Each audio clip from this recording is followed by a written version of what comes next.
Hi everyone, welcome to my channel. My name is Hannah and I'm currently finishing up my first year as a kindergarten teacher in Maryland, and after this year I'm actually picking up and moving to North Carolina and starting my second year of teaching down there, teaching kindergarten. So I wanted to start this series so that I can share with you all of the things that I wish that I knew going into my first year of teaching. There were so many questions that I had that I didn't even know that I had, and I wish that I had thought of but didn't. And you know what, you live and you learn, and now that I am ending my first year, I have so many fun tips and things that I'd like to share with you first year teachers or teachers who are just looking to spruce things up in their classroom. So today we're going to talk all about classroom management. So if you are interested in learning some tips on classroom management, let's get started.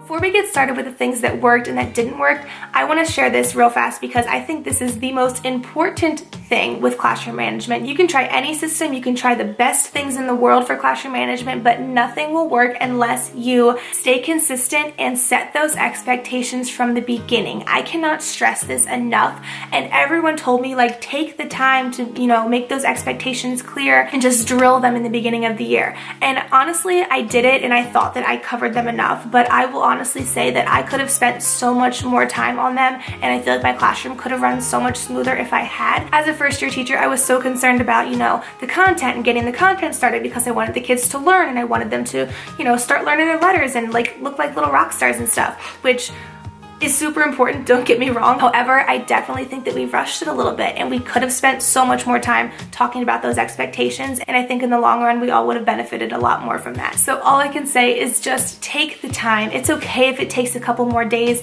It's okay if you don't get started with your content right away. Your learning will go so much smoother throughout the year if the kids have those expectations in place from the get-go. Okay, so now getting into the things that I found worked really awesome in my classroom. I love them. All of these things I'm going to use again.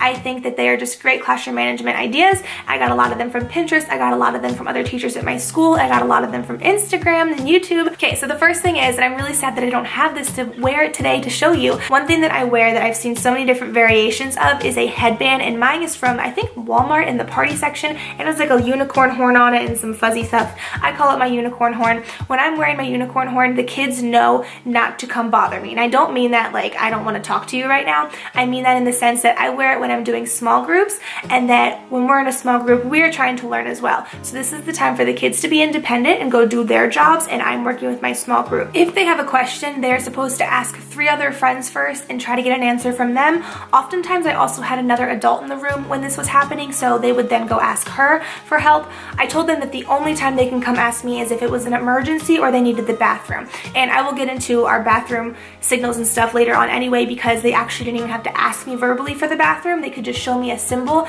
and then I would just nod to them and they can go. So it really wasn't interrupting that much. So the unicorn horn or any sort of headband or accessory you can put on that shows them like this is time for small group time and it's not time for them to come bother is super helpful, because kids love to come talk to you, and especially in kindergarten, they just want to show you their work and they just want you to be proud of them. And so before I started this, I had kids coming up to me all the time just like, look at what I made, and telling me stories and stuff, and it's so cute and awesome and I love to see that, but now's not the time for that. So I didn't honestly start this until halfway through my school year, and I so wish that I had started it before that. So I had a lot of those interruptions in the beginning, but once I introduced my unicorn horn, so many of them were eliminated. Okay, so my next tip is really great for if you do rotations or centers in your classroom. We did centers for ELA in my classroom, and so how we did it was the kids had one center that they had to go to a day. We had 4 for the week, so Monday, Tuesday, Wednesday, Thursday, we would have we called it their must-do center, and then they had other jobs following that were a little bit more choice-based. So I wanted my kids to learn to be independent. I wanted them to be very self-sufficient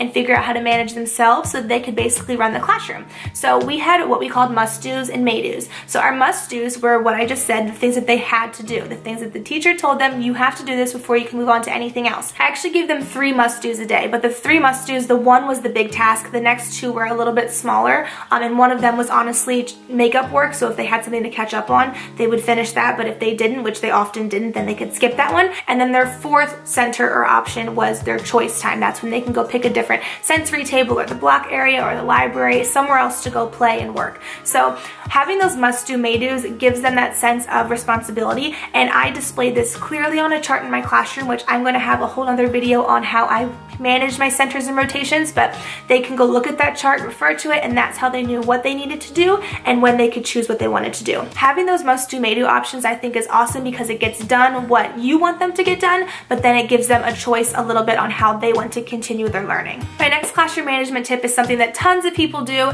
and I know it's a little bit controversial for how people use it as well, but I personally really liked it, and that was numbering my students. I gave each student a number when they joined my class, and it was super helpful because number one, I wasn't having to write their name on everything, and things like my mailbox system, like the big cardboard mailbox system, things like their book bins, and things that I'm going to use over and over again throughout the years until they don't work anymore, I didn't want to have their names all over them because then I have to change that every year. So I like just putting numbers on them because they stay. I'm going to use the number system again next year, and everyone just has a number, and it's a lot easier to reuse things that way, and also to put things in number order when you're trying to file things and categorize things. So all of my students did have a number. However, I will say that this is where it gets controversial. Some people say, well, I don't want to be identified as a number. It's not fair. It was never a negative thing. I never let their number identify them, and there was nothing along those lines. It was just a tool to make things easier for me, for taking attendance and accounting for the kids that were there. It was just a lot easier, and then also, of course, for using things for next year. So I found it to be really helpful. It's totally up to you if you think that's something that could work in your classroom. I just found that it saved me a lot of time,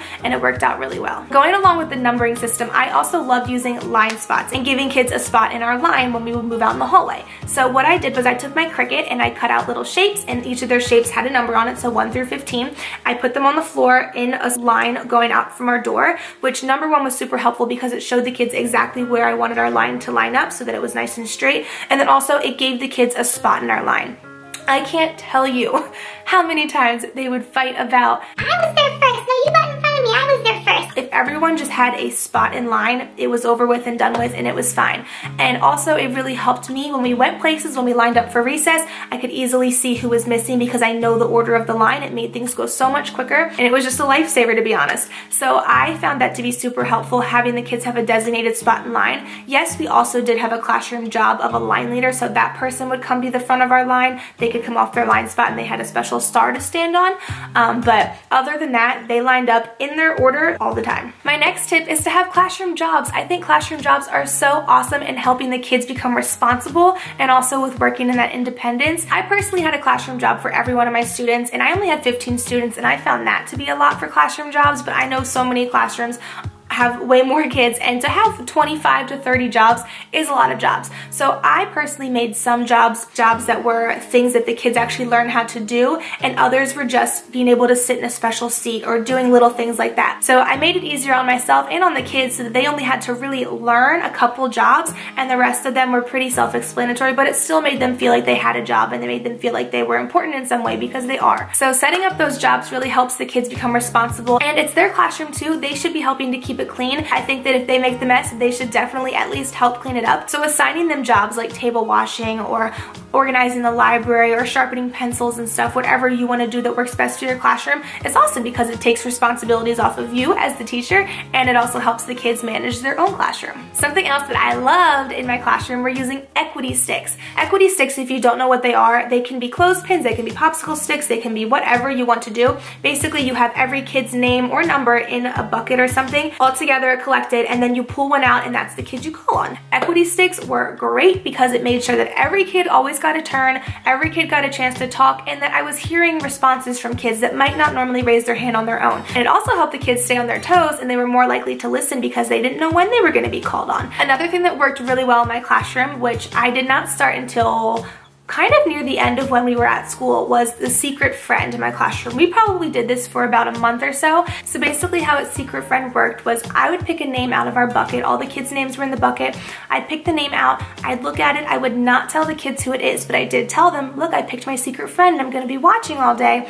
So throughout the day, then I would look and watch, I'd watch everybody, but I would specifically be watching my secret friend to see how they were following the rules, their behavior, how hard they were working, all that kind of stuff. And at the end of the day, I would determine if they did a good job for the day or if maybe we need to try harder next time. And so if they did earn it, which they typically did because they were really awesome, they earned it for the whole class. So it was really contingent on that one student, but the kids didn't know who that student was, but then talk to that one student who didn't earn it for them, maybe one-on-one, and be like, this is what happened, this is why we didn't get it for today. Let's try again next time. If they earned it, I would tell them who the student was so that they can congratulate them. They would all get really excited, give a group hug, they'd cheer them on. It was awesome. And if they didn't earn it, I did not tell them who the student was because I don't think it's fair to then put that student down and, you know, everyone have to be upset with them. So I would only tell them who the student was if they earned it, and then that student would get to come pick out of a different bucket where I had different kinds of prizes like audiobooks, 5 minutes of extra recess, a lunch bunch, a bunch of different things that they really enjoyed. So they would get to pick out the prize from that bucket, and then they would earn that for the whole class for the next day. So I found that it worked really well. The kids loved when they got picked for a secret friend. They were just so excited about it. It was really awesome for my kids with behavior issues or who just had a little bit of confidence issues, because when they earned it for the whole class, I mean, the whole class would get so excited and it made them so proud of themselves, and it was really cute to see. My next classroom management tip that I loved was having a water bottle holder. I don't know what the problem is. I have a huge pet peeve against water bottles being left all over my classroom. They spill, you know, they don't put the caps on right. They're just distractions. They're just sucking on them and chewing on them. People are not watching where they're going and they're knocking them over. I couldn't stand it. So originally I had a basket in my classroom that I put the water bottles in, and it was okay, but I just kind of felt weird about like all the water bottles touching each other, even though it wasn't the mouth parts. I just didn't really like it, and also there was always water spilling in the basket and it was just becoming a bit of a mess. So what I ended up doing was getting those shoe organizers that go over the door that have little slots for each shoe. I got one, I cut it in half so that it was short so I could keep it down on the kids' level, and I put one half on one side of the room, the other half on the other side of the room. I numbered them with the kids' numbers so that they could then come and put their water bottle in the water organizer. And what I really liked about cutting it in half was that it wasn't like a congested area. Only half of my class would come to the one area and half the class would go to the other, so it never became an area that was like, move, you're in my way, you know, like they were always able to get their water bottle and not be stuck with a whole bunch of other people in their way. It made getting water a lot quicker, and we didn't have to wait for a lot of kids because there were the two areas, and it also kept the water bottles off of the tables, off the floor, and it kept them organized, and I loved it. Okay, my last classroom management tip for this video is using finger symbols. You've probably seen tons of posters on TPT or just online of people using different symbols for different things, like maybe you hold up one finger for water, 2 fingers for a pencil, 3 fingers if you need to go to the bathroom, whatever it may be. I kept it simple with my kids this year. I will probably add more symbols next year now that I know that I like doing this so much, but what I did was we did this symbol for the bathroom. If they had to go to the bathroom, we just crossed our fingers and they would show me. So anytime we were in a whole group or in small group, they could just go like this to me and they could go to the bathroom. Whenever we were in the hallway, we were not allowed to talk in the hallway. My school had silent hallways. So what we would do is we'd walk by the bathroom and I would just kind of symbol this, and if they needed to go, they'd do it back to me and they'd just go in and take care of their business. So it was a really easy way for them to show me they needed the bathroom without having 10 hands raised at the same time asking to go to the bathroom. And then another symbol that I used was just the number 1 for water. So if they ever needed water, they just held up their number 1. They went and got their water bottle or went to the drinking fountain, and that was that. I found it to be really helpful because it makes those common things that they need become a really quick routine thing, so that you're not always like taking the time out to raise your hand, ask what they need, you know, announce it in front of the whole group. It just doesn't need to be that way, so make it a lot easier on yourself if you can. Alright my friends, that is all that I have for you today for my classroom management tips. I hope you guys found this video helpful. If you have any classroom management tips you really like, leave them in a comment down below, because I'm sure that there are tons more out there that work really well.